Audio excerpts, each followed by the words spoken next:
Hello, everyone. Welcome back to another episode of Spiritually Speaking. I am Dee, and today I have the beautiful Carolyn Beauchamp with me, and she is an artist. I keep wanting to say she's an artist. We just discussed this prior to this recording, but she is an author, speaker, and she is an advanced certified clinical hypnotherapist, among many other things. And I know that because I'm reading her book. Hello, Carolyn. Thank you so much for joining me. I'm super excited to have you here today. Hi, Dee. I'm excited to be here too. Thanks for having me. You're very welcome. So, we met at a little crystal shop in a small town called Bellevue, Florida, and you were doing a book signing, and I went over and chatted with you, and that's how we even got connected to do this podcast today. So, I would love for you to share with us what your book is about. Before you do that, I would like to just say that you put the exclamation point at the end of variety is the spice of life. Yeah, absolutely. Variety is the spice of life because, boy, I've had a lot of different careers in my life. So, my book is called Horses to Higher Consciousness, Riding the Cosmic Current. And it's an inspirational memoir based on my life.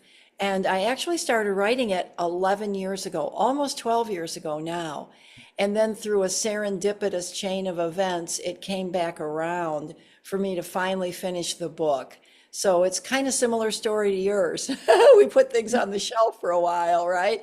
And then all of a sudden something happens to bring it back into the daylight. So, I completed it a few months ago. It just was published, came out in August, late August, and it's based on my life. It's based on my story of transformation, my story of going through life with not with uncertainty. Nobody gave us a roadmap. Nobody told us how to do it.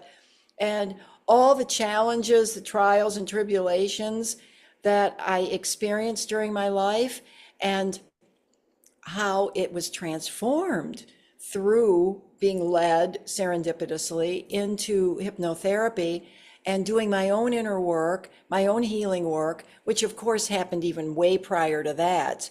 I've been doing healing work for many, many years since I started doing yoga in my early 20s, which was a long time ago.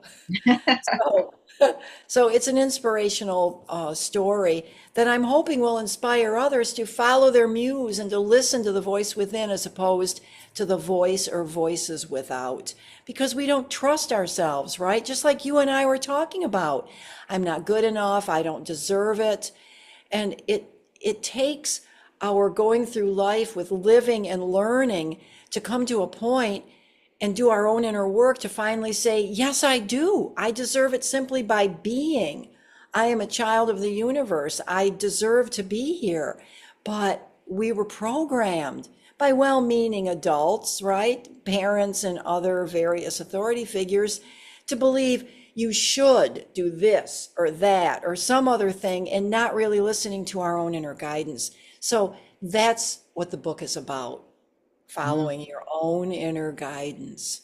it is. And the road got quite bumpy for you. And it reminds me of something that a man named Stephen Harefield told me in my very first intuitive reading. He calls himself an American monk, and he told me the things that I was meant to do in this life. And he said, until you get on that path, your life is going to be very bumpy. And it was. And I reading your book, which is very well written, and you should totally get it if you haven't, if you don't already have it, totally go get it because it's amazing. It's incredible. But I could read through your book the bumpiness of your life, which was is very similar in some ways to some of the things I went through because you found yourself in relationship after relationship, both business and personal, that were very rocky for you. Yeah, that's very true.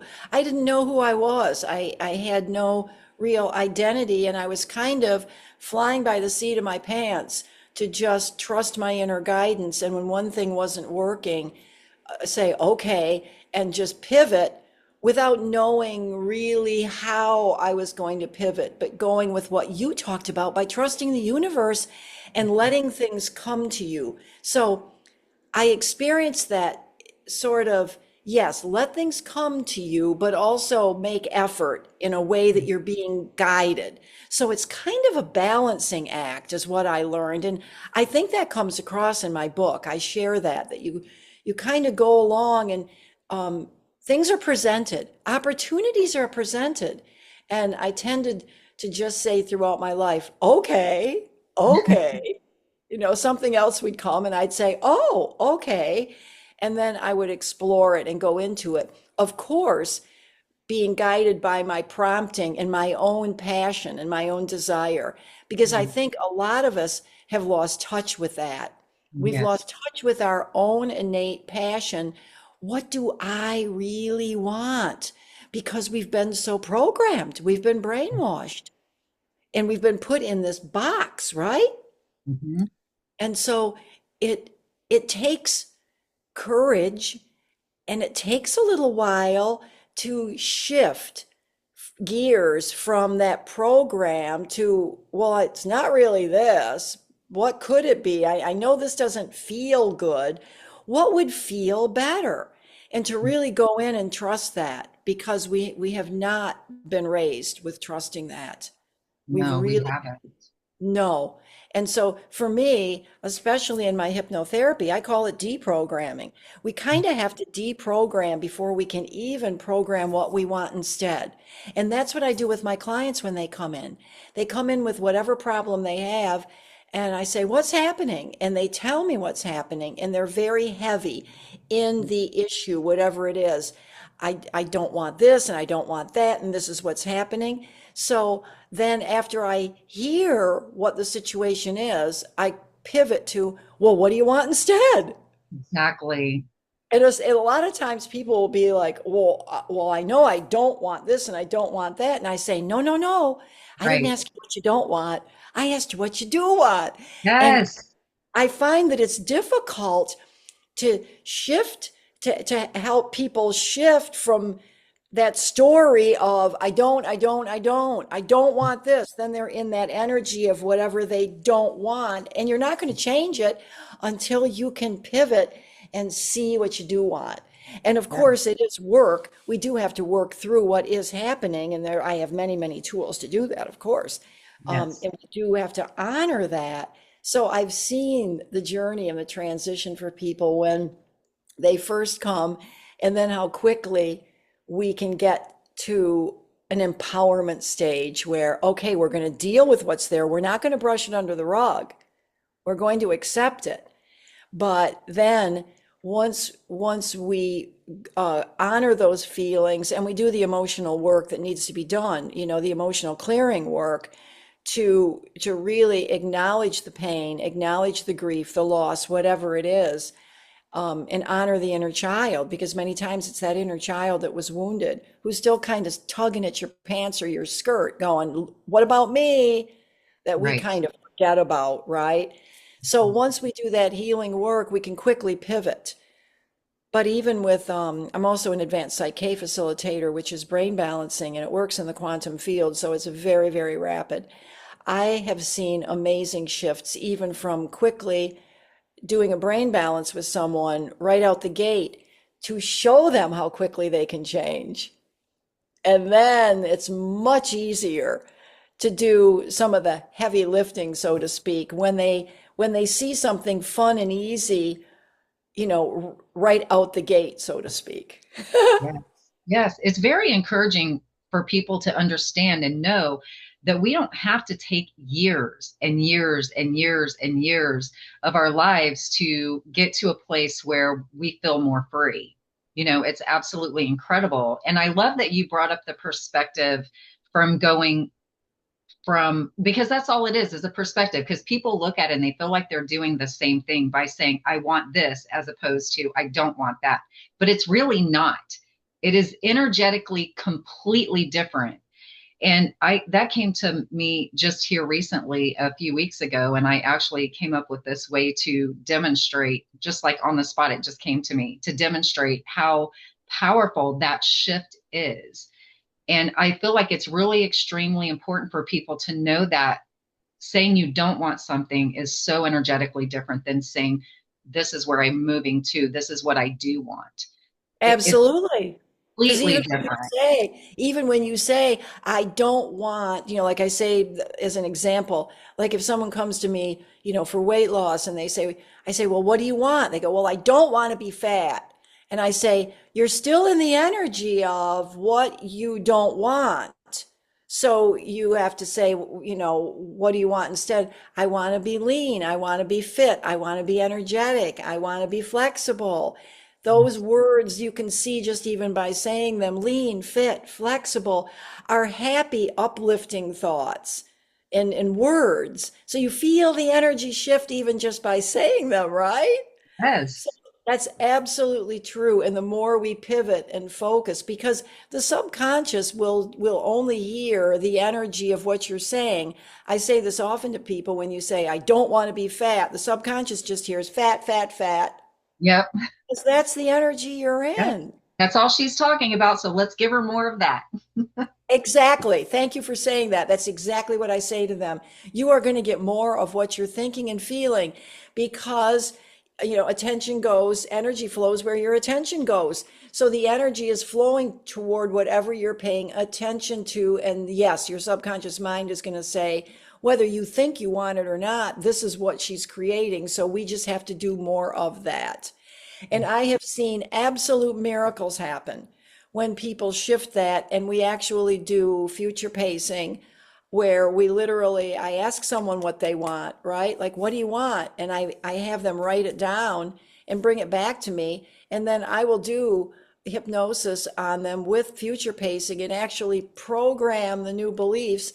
And I've literally had people come back and say, "Oh, you'll never guess what happened." And I'll say, "What?"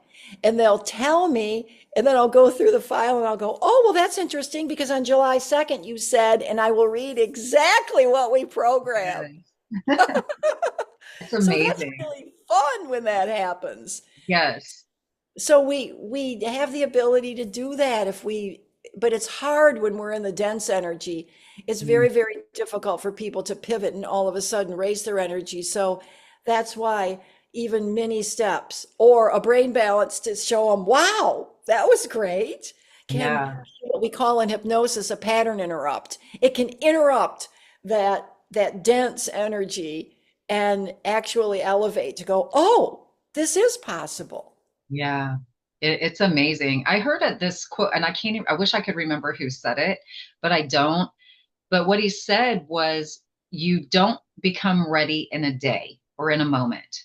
You become ready over these small incremental things that happen throughout time. And that's what I saw in your book with you. You were doing all these things, having all these experiences.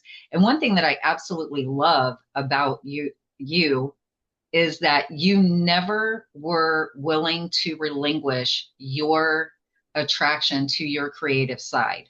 Throughout every single thing you went through, all the trials, tribulations, the rugs being yanked out from under you, the sucker punches you received, you were like, I'm going to be creative in some way. And you were the entire time throughout everything. You found a way to hold on to that part of yourself. And I think that is so beautiful.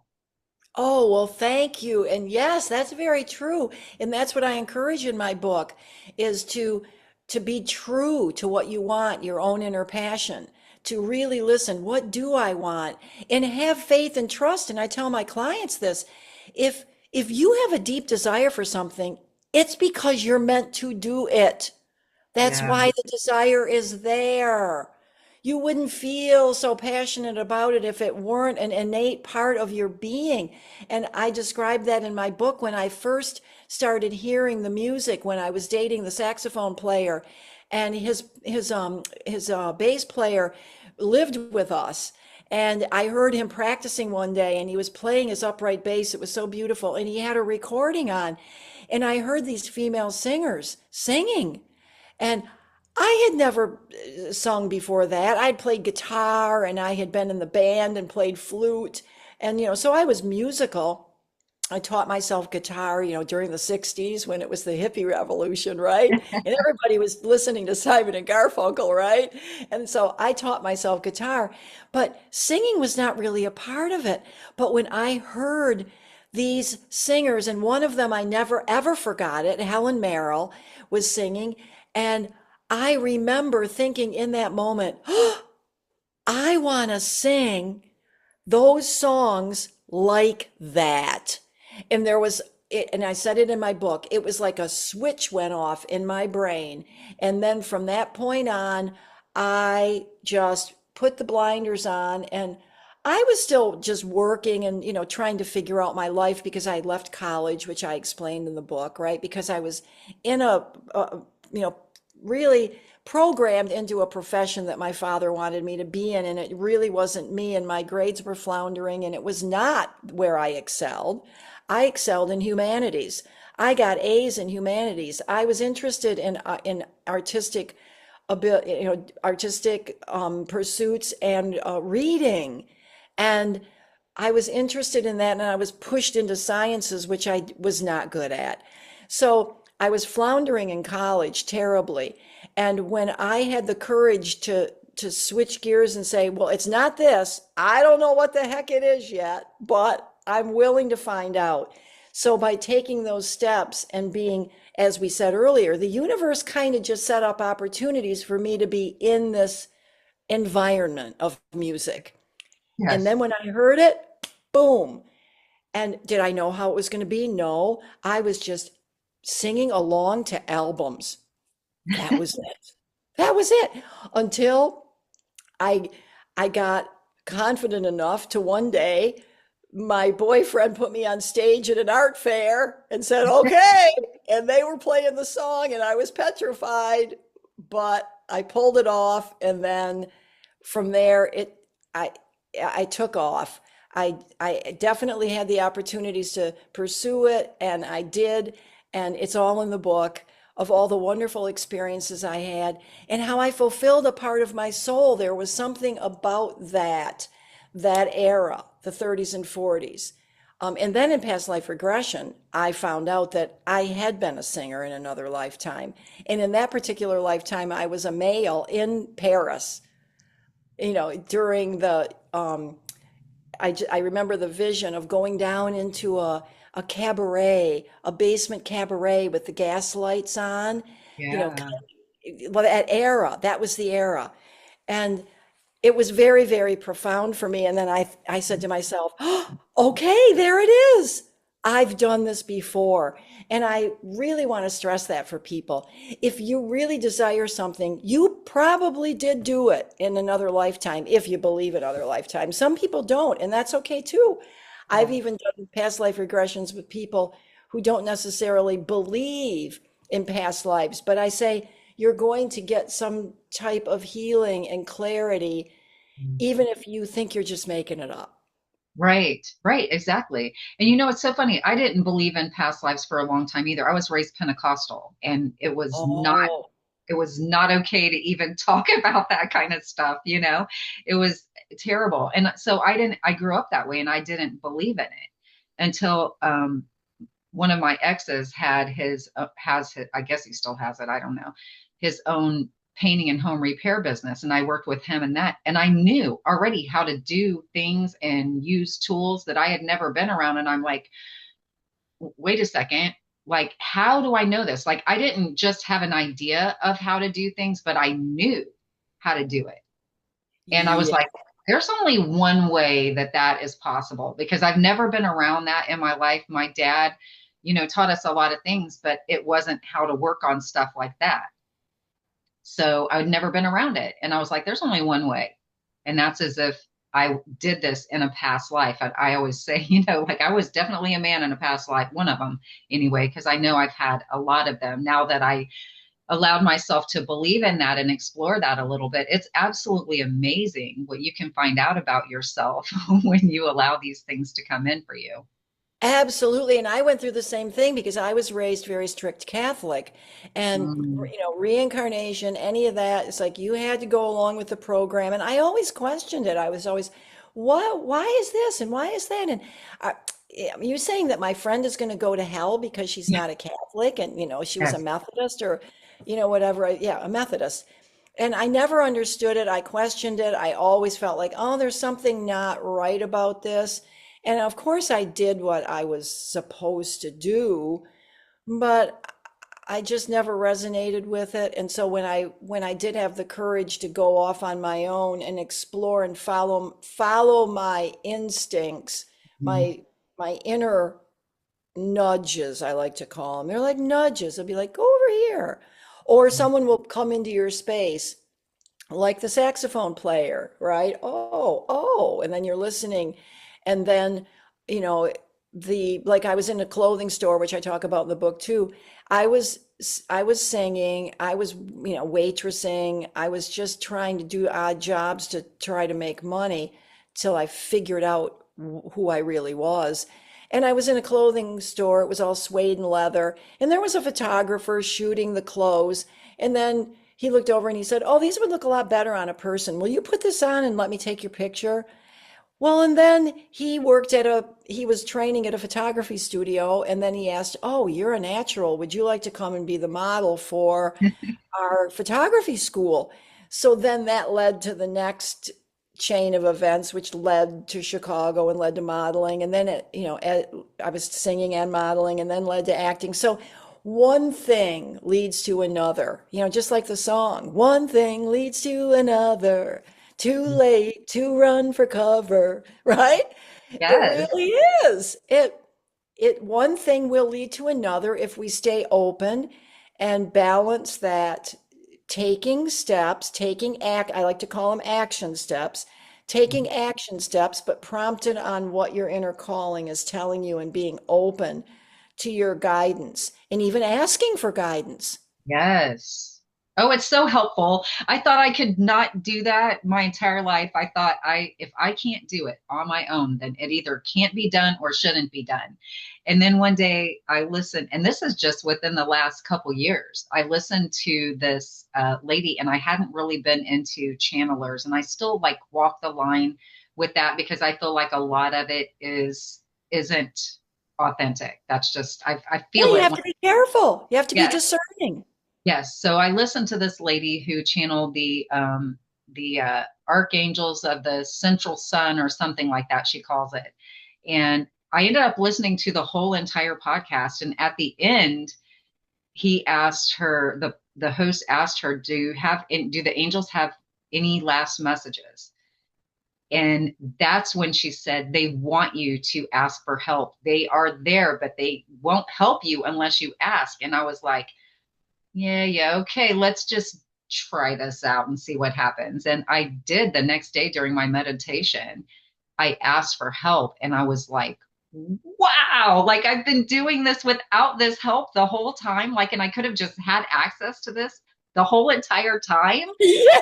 Wow, that's insane. Like, what was I doing? So now I ask for help often. And one of my favorite things, I heard it somewhere and I don't remember where, but one of my favorite things is show me how good it can be. Show me, just show me. I And love that. That's a great thing to share with the audience. Absolutely. This is probably the biggest thing that will come out of this whole conversation we're having is for empowering people. Yes, ask for help because we have free will.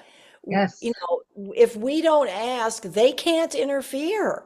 that's right. So we definitely have to say, I'm ready, willing, and able. Show me. I love show me. Thank you for Yeah. that. That's really, really good. Show me. And I like what you added.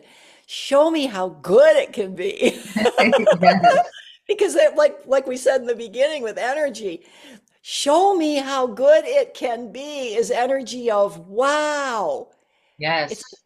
the sky's the limit. What could I create that's the most magnificent thing that I could ever imagine? Imagine that. Imagine it. Please imagine it. We want you to. Like that's where it all starts. That's the magic. Is, like, we get told, like you said, programmed throughout our entire lives that, your head's in the clouds, keep your feet on the ground, and that's just your imagination and all of that stuff. But that's where everything is created. Everything that is Exactly. anything started right there in the imagination of someone. It That's did. absolutely true because it cannot come into the material realm until it was a thought first. That's right. It's Thought is incredible. lighter. I mean, it's all energy. It's all It quantum is. physics. I love to listen to quantum physicists. There are so many wonderful people that are so brilliant, but that are very spiritual. Mhm. Nassim Haramein is a perfect example of that. He's a brilliant quantum physicist, but he's very, very down to earth and spiritual. Of like science and religion, is really spirituality, because religion is more the structured program of spirituality. But real spirituality and science are one and the same. Yes. And they've proven it over and over and over again now. It's incredible. It's so incredible. Yes, and there's a saying that I love by Nassim Haramein, and I practice it. And I remember him often, and I go, okay, okay. And he has a saying, when you hear go, go. And There's it's so oh, simple, but it so was profound. a what is his name? I can't remember his name right now. I'm having a brain fart, but there's a movie called Yes, I think it's Yes Man, where he goes to this seminar and he has to say yes to everything. No matter what happens, he has to say yes. Every opportunity is presented, he has to say yes. And he gets himself in some interesting situations. So I'm not suggesting say yes to everything, but definitely be open to possibilities that you weren't allowing yourself to be open to before, because it leads to some amazing places as it has with you. Absolutely. And actually, I love that, because if we did really, if something is presenting itself to us, then I love that idea of just saying yes to everything, even if it's simply to say, yes, this is being presented to me for a reason. Why? How can I take this and use this for the greatest good, for my greatest good and the good of all concerned? And even explore it. It may not be something that we ultimately, Mhm. gravitate to on a, in a big way, but if it's in front of us, it's being presented to us for a reason. And yes, you're right. It's like I did with in the clothing store. Would you put this on? Yes. Right. Would you model at the photography school? Yes. And then so then that led, one thing to another. Would you like to do this? Would you like to do that? Oh, yes. And then it's almost like a little maze, but you're just kind of going along the maze and answering the yes questions and seeing where it goes, which I described in my book. I never in a million years could have believed the serendipity of just following my heart. Because when I started, I was, here I was flunking out of dental hygiene, right? In freezing cold northern Michigan, feeling like, my life had just completely um, crashed. Like, what am I supposed to do now?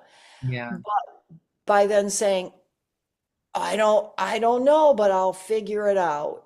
And just taking baby steps in the direction of the promptings, I like to call them. Yeah. The And the inner promptings. Yes, and the beautiful thing is that it almost always leads us, we're following our soul guidance. And I always like to say your soul isn't going to steer you wrong or into harm's way ever, not ever. If it's taking you into harm's way, it is not your soul. It isn't, you know. And when we do that, it leads us to more and more beautiful places. Like every single thing you went through led you to something else that led you to something else that led you to this incredible place you are today. We're able to help people in this most magnificent way. Absolutely. And that's why the book is really, there'll be more, I know, but what I'm saying for right now is the culmination of all of this, because I thought, I got to a point where I thought, here's the promptings again. Gee, I'm just feeling like I shouldn't just be sitting in a room with one person at a time. I feel like I should be talking to more people. And I did start doing workshops, and I did them weekly. I did sometimes, yeah, every week. And I would go from past life regression workshop, and then the following week would be breath work. And then I'd go back to PLR, back to breath work. And I had a little group of very dedicated people who came, but still it was in a very small, contained way. And I thought, gee, I'm feeling like I should be talking to more people. I should be out doing more. Mhm. And that's and then the serendipity of the book, that was a whole nother cosmic, I'm not going to give it away, but I want people to read the book and read it. But that Yeah, was cosmic the way that happened, that I just was like, whoa, oh my God, I started it 11 years ago and now I have to finish it now. I yeah, didn't know at the time that it would lead to that speaking more publicly, which is what my heart was telling me I needed to do, the inner promptings. So it kind of goes in a roundabout way. And I like to tell people that don't be discouraged, because you kind of might weave in and out of places. It's not like a straight line. One of the greatest things that I say regarding this to my clients is, do you know that when a pilot is flying a plane and say he's going from New York to Hawaii, he sets all his parameters for that trajectory for the plane to go directly from New York to Hawaii. But during the course of the flight, it veers off every so often and he has to redirect it back on. That's what happens to us in life. And yes. it really happens with the plane, even though it's set with the instruments, it kind of veers off. Well, we kind of veer off too. And that's not always a bad thing, because sometimes Right. we're veering off to a detour that we had to go down Mhm. to actually complete the story and complete the whole picture. We don't know. I never in a million years would have known at this point now that of writing the book, of how all those things that happened back there played into it, and how it wasn't meant to be written 11 years ago when I first started it. Because interestingly enough, I started it right off an acting and singing career, and it was actually a speaking on stage training that I did with a gentleman who wrote a screenplay. And it was about his life, and it became a movie, and he was in the movie. So he was training us to do your own power story, your own personal power story on a stage. And he had a movement coach. It was like an acting thing. I didn't really know it was a book thing. I just thought it was a personal power story thing, kind of in the acting genre. But I did that, and that was in California, and then I flew back to Florida. Well, I wrote about 100 pages and then put it on a shelf, because guess why? I was guided by the universe, by another little, oh, you might be interested in this. That was my hypnotherapy. So Mhm. I could not have finished the book at that time because I needed to live into the ending of the book. Yeah, the story wasn't over yet. Right. So I was like, huh, this is so interesting. And then when I went back to it, I said, oh, it's really good that I started it 11 years ago, because I might not have remembered all this stuff. Right. Now I have the rest of the story that I didn't have then. And that's our lives. That's how our lives go. It is. It is. And it's interesting and it's amazing. And people come in and people go out, just like in your book, you talk about that with yourself too, like relationships that aren't supposed to continue. And then, actually losing friends and loved ones to death also as a way that people go out of our lives over time. And the way we deal with those things, and they shape us. They just do. They shape us. They absolutely do, and I have a chapter on that. I don't know, did you read the chapter about when I went to New York with my friend? Yes. Yes, my fellow actor. Mhm. That was huge. And look, that was a spiritual experience that happened at the airport after, and with the Oh my birds. gosh. Yeah. It was Don't tell people. You've got to read the book to find out I what happened, but it's amazing.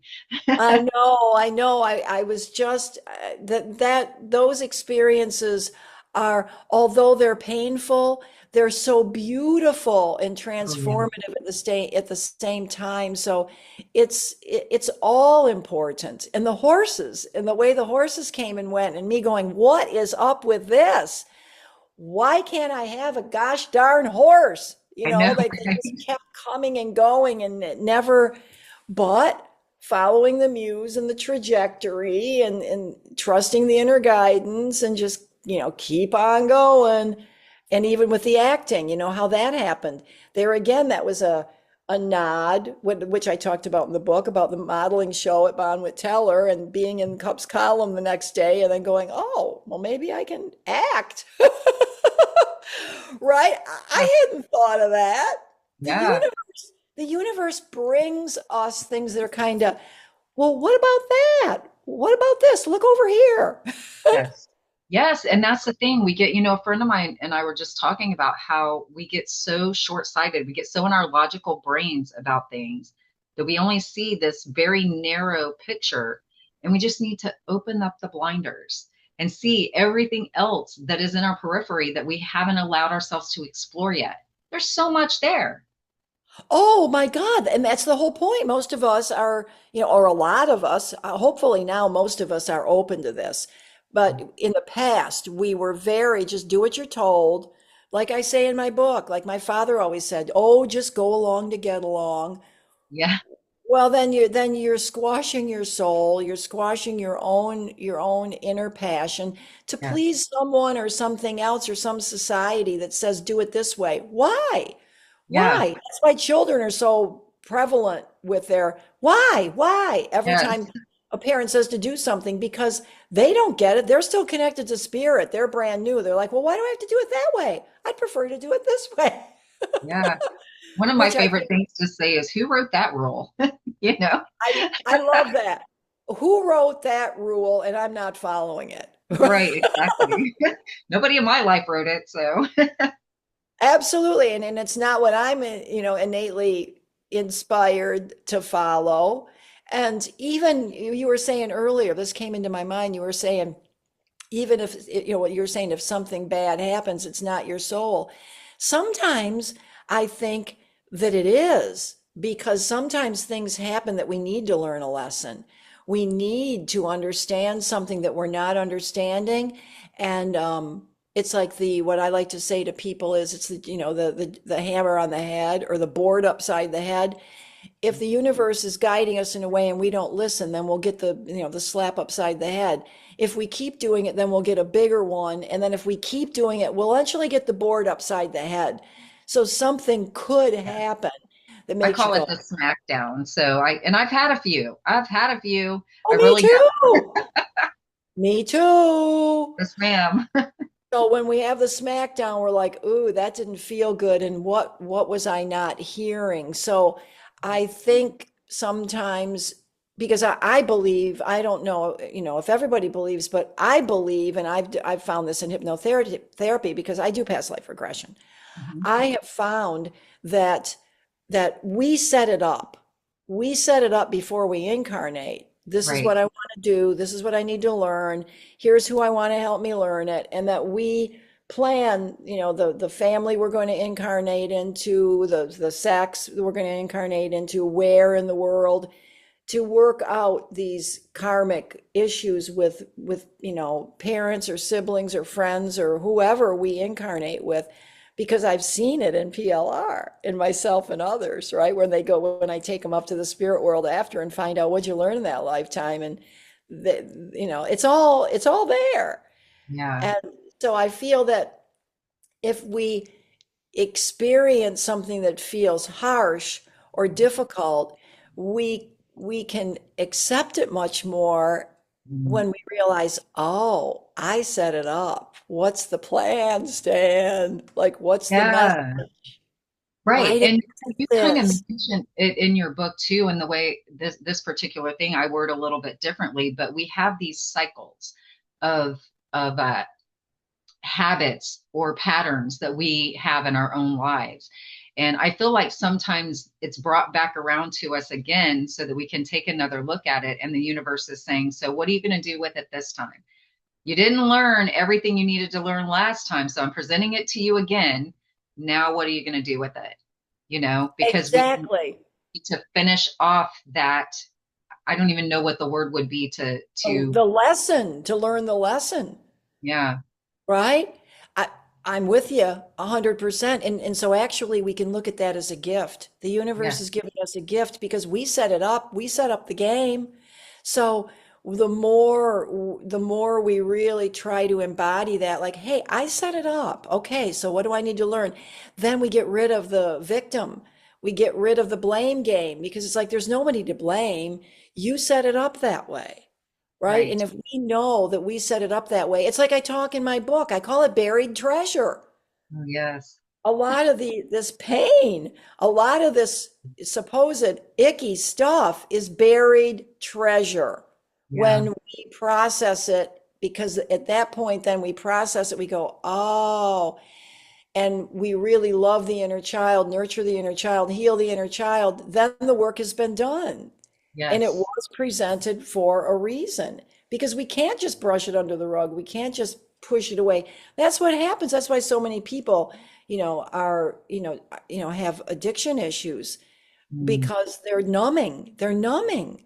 They Yes. just are numbing the pain. They don't want to look at it. It hurts. Yeah. And if we're willing, I call my clients my heroes because the people that are willing to, I call it, cover me, I'm going in, right? Those are I those laugh, but it's not funny because man, I've been there. I've been there in the emotions and taking a look at those things and realizing sometimes realizing things about ourselves is harder than anything else we go through in life. That's why so many people won't do it. They won't do the work. I have this girl that I know that we don't really speak anymore, but she is busy all the time. And she even said to me one time, I keep my calendar full so that I don't have time to think. that so many people do that. I've been guilty of that. Mhm. I totally get that. Well, Yeah. good for her for realizing it. She, unfortunately, she doesn't, she's saying, I don't want to think. It's not about thinking, it's about feeling. She doesn't want to Exactly. feel. She's Right. calling it thinking, but it's not here. It's in the heart, it's in the gut. That's why I do somatic healing, and why I do age regression. We go into the body. We go into the body and find out what is the body. The body has so much wisdom, and the emotions, they're in the heart. So she doesn't want to go into her heart. She doesn't want to feel because, I understand it. I went through it through my lengthy training to achieve advanced clinical hypnotherapy. I had to go through, I don't know how many, maybe 100 age regressions where I had to go in. We would go in for 5 days at a time, no phones, no computers, live there. We had to eat, sleep, work with no outside distraction in 5 day increments. And that's where the really cover me, I'm going in term came from. Yeah. Because we went in and did the inner work, and it was not pretty, but it was cathartic and Mhm. transformative. And after all that emotional release is done, you feel like a big bag of bricks has been hauled off your back. But it Yes. isn't fun being in it. It's it's painful when you're in situations from a long time ago that were very painful and hurtful. But that's the treasure that's buried alive. There's a great book called Feelings Buried Alive Never Die. And Wow. that's a really, I I really like to, tell people about that book because it's true. They don't die. That's when they come out in like your friend. Just she's got to stay so busy because it would hurt too much. But really, it would only hurt for a little while and then her whole life Right. would change. Yes. It's such a temporary space of time that we are in that. And then after we experience that and we come through the other side of it, then we're free of it. So to me, like, what's the trade-off? You're going to live with that crap the rest of your life and let it weigh you down, tie you down, hold you back, or you're going to go through this for this very limited, tiny, tiny, tiny amount of time and then be free and feel lighter and happier and be able to move forward in your life in a whole entirely different, more free way. I mean, it's a It's true. no-brainer to me, Carolyn. It's You know? well, it's a no-brainer to me, obviously, because I've done it and I've guided other people through it. But Yeah, I do have to say, I honor people where they are because it is a process and it is a trajectory. I mean, we yeah, can get a lot done. My clients over the years, they're not with me that long. I only had one kid that was with me. well, actually two, but one young boy was with me, a young boy. He was a young man. He was 28 when he came to me, and he came every week for a year. And then he came to me once a month for another year. But that was an exception because he was very, very withdrawn, like shoulders hunched, and he was Oh, very, very smart. He was working in a computer consulting business. He was very, very, very, very intelligent, but very withdrawn, and he would say, "Well, I don't have anything to say. My boss asks me, 'What are you going to say?' And I don't have anything to say." Well, he came for a whole year, but he now is the vice president of the company and number one in sales in the entire world. he found his voice. That's amazing. So yes, he found his voice, but most people, I don't see them for more than the most 2 or 3 months. The Yeah, most, the most. That's right. why I don't have, it's not like a psychiatrist where people come for years on end. They Yeah, come and get it done. I go, let's right. get her done. But I mean, even 2 years compared to that long-term therapy is incredible to me. And good for him for listening to his soul and keeping on until he reached where he felt like he was free finally. I mean, that's amazing that It's he did gave amazing. himself that gift, you know? Well, the first year was really to work through everything, but the whole second year was just to take it to the stratosphere, which he did. Yeah, that's amazing. I have Yeah. goosebumps just thinking about that. Good for him. That's incredible. Yeah, he's my star. I mean, but I have many stars. I Yes. have people that have changed so much. I mean, immensely. And yes, it can be over a period of time. And listen, it never ends. I still do breath work every month with a group. I do it even every week when she hasn't started back up again. But once she starts back up, I go every week because Yeah. it's like my own self-care. And there's Yes. always stuff to process. There's always stuff to look at because we all can keep getting better. Like I like to say, we're not dead yet. We can That's just right. keep, we should be evolving. Well, I don't like to use the word should because I always tell people don't should on yourself. Right. Um, but we have the ability to keep growing and growing and growing and growing our entire life, right? Yes. There's a millionaire coach that I used to listen to often. I don't listen to her anymore because of some reasons. But at any rate, one of the things that I remember her saying is you need to have a vision beyond the vision, you know? So, because if you're not going forward, you're either stagnating or you're going backwards. So that's how I feel. So, why wouldn't you want to keep moving forward? Why wouldn't you? Why I mean, wouldn't you?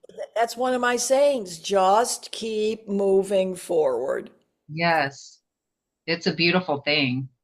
It is. And we really all, it's innate in us. It's innate for us to grow and evolve. That's why we're here. It's part of our beingness, right?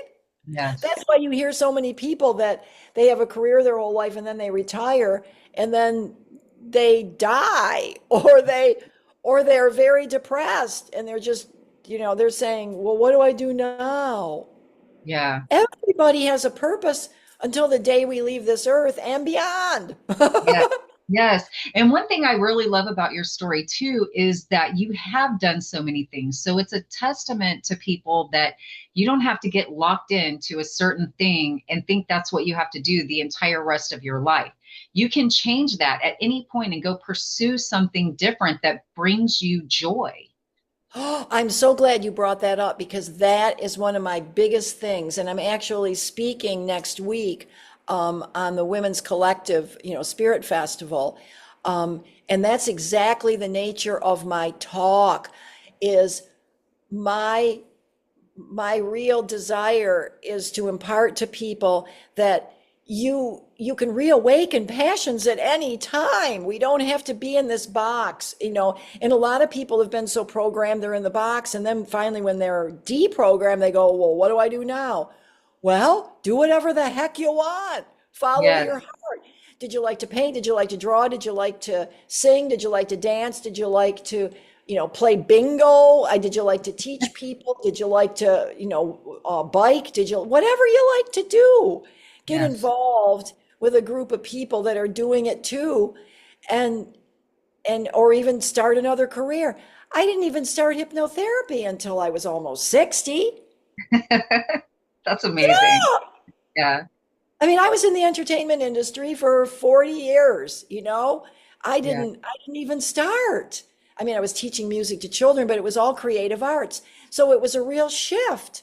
It was a Yeah. paradigm shift. But someone said to me, "Oh, I think you'd be really good at this." And I went, "Oh, okay, I'll go check that out." And Yeah. then boom, just Yes. from someone saying, "I think you'd be good at this." Right. Well, I have a particular family member. I'm not going to call them out on here, but I have a particular family member that gets a lot of anxiety and just feels that they cannot do certain things. And I said, but they're very intelligent, very, very intelligent. And I said to them one day, I'm like, it's not that you can't do it. You can. Look how smart you are. You're doing this amazing, like, insane scientific thing that they're doing. And I said, it's just that you haven't done it before. There's a huge difference in not being able to do something and not knowing how. And we didn't know how to do anything at all until we learned how to do it, from eating to walking to, running and talking and all of the things. So we can give ourselves grace and realize that we can start at square one and learn pretty much anything. Absolutely. And thank you for saying that too, because people definitely have a block when, oh, I can't. They want to automatically say, oh, I can't do that, when really it's, I just don't know how. Because Right. I was in the same position. I didn't know how to write a book. But so I said, okay. I mean, I went, but I'm going to try. And I went out and took that course and I just started writing stuff. And then when I went back into it, when I had you got to finish it, I said, okay. And then one day up in my email pops 12-week book class by a hypnotherapist who I had taken courses with, right? And done trainings with. And I'm like, oh, that was perfect timing. There again, wink, wink from the universe. So I go, Right. okay. And that helped propel me to the next, to the next, to the next. So we just don't know it, but we can learn it. We have the Yes. ability to learn it. And Yes. if there's a desire, then we can do it. And we just have to start. Take Yes. the first step. That's one of my all-time favorite sayings, Martin Luther King. You don't have to see the whole staircase. Just take the first step. Yes. So you can use that on your relative. Yes.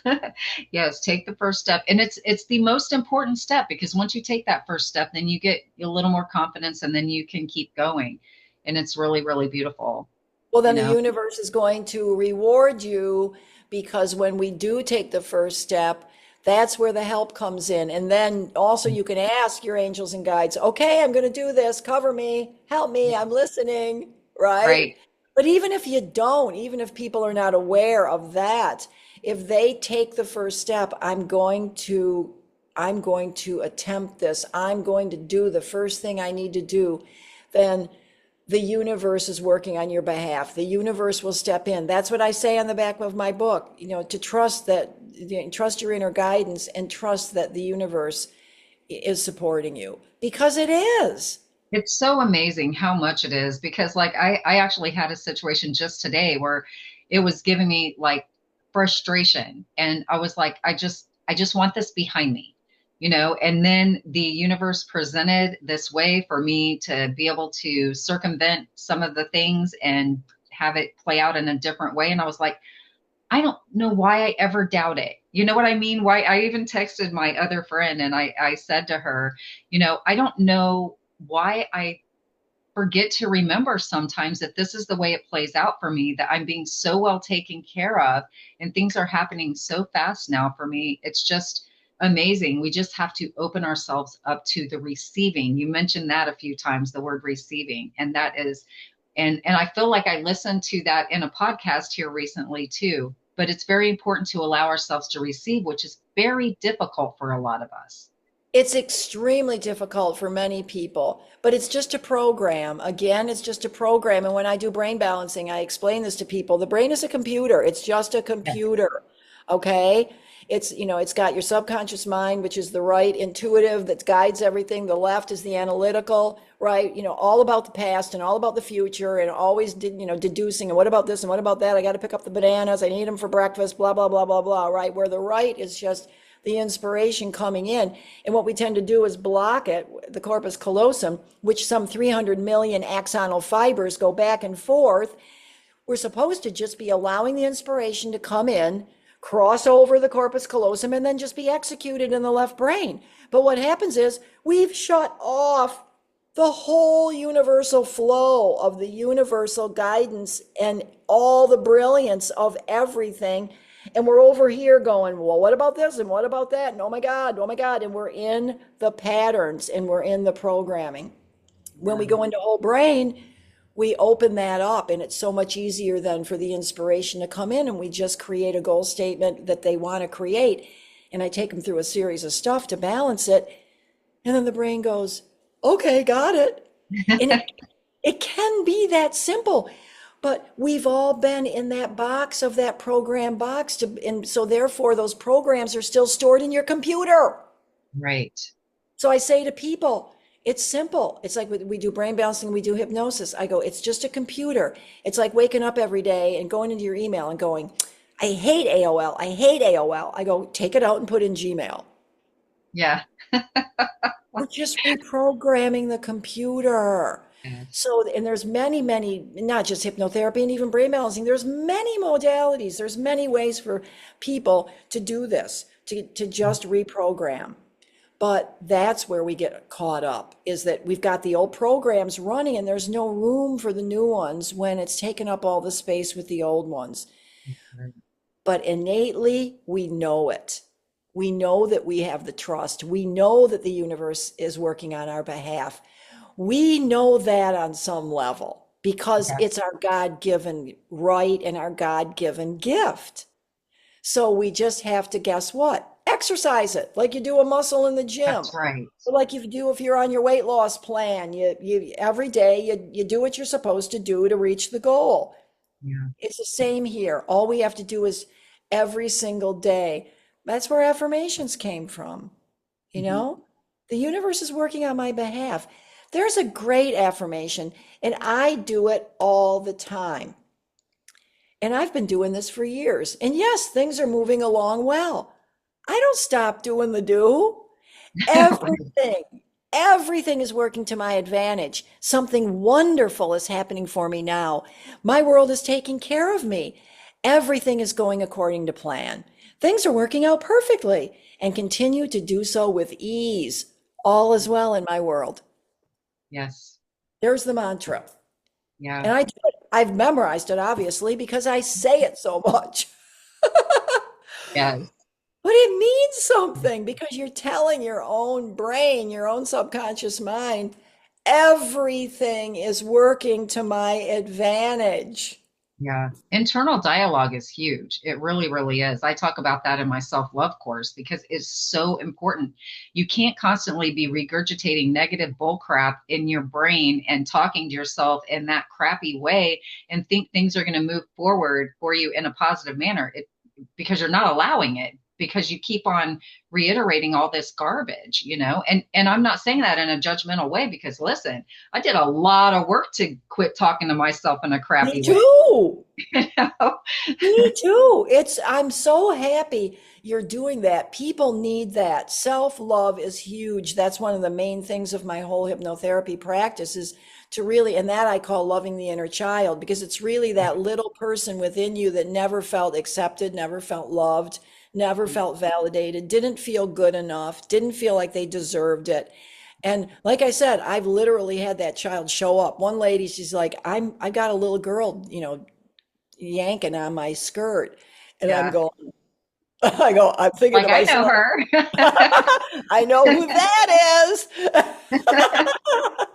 And the Oh, that's work great. that's happened with that particular client has been beyond the beyonds, life transforming, of just incredible, another hero.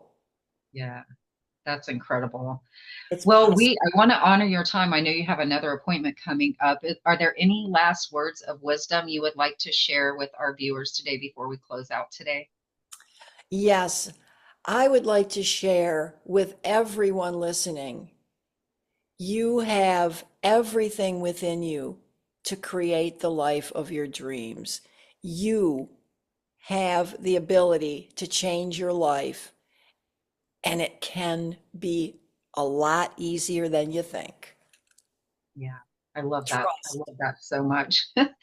Thank you so much for joining me today. This has been absolutely amazing. I know that everyone is going to find so much value in this conversation that we've had today.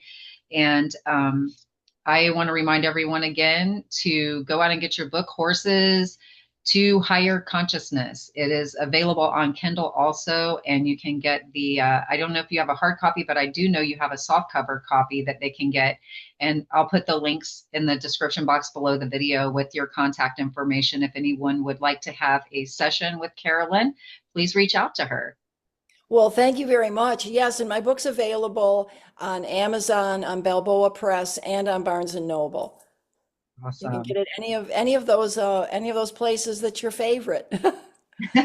Awesome. I'm so appreciative. Thank you so much, Dee. And it was such a serendipitous event meeting you too. Yes, And it I'm was. really, really happy that we connected, and I'm thrilled for what you're doing to serve the planet, because you're a big gift, and I want you to move ahead with your wonderful projects too, because you've got a lot to offer and a lot of good things in store for people. So I'm looking forward to seeing your new developments and hearing all about it. And I'm going to intend that right now. I I've appreciate it. it's already there. I'm real big on that, of saying we need to envision it as if it's already happened. So congratulations. Yeah. Thank you. I have goosebumps now. Thank you so much. Don't go away. I'm going to close this out real quick. Thank you, everyone, for joining us on another episode of Spiritually Speaking. I know that you found this extremely valuable. Please don't forget to like, share, and subscribe. And until next time, I love you all.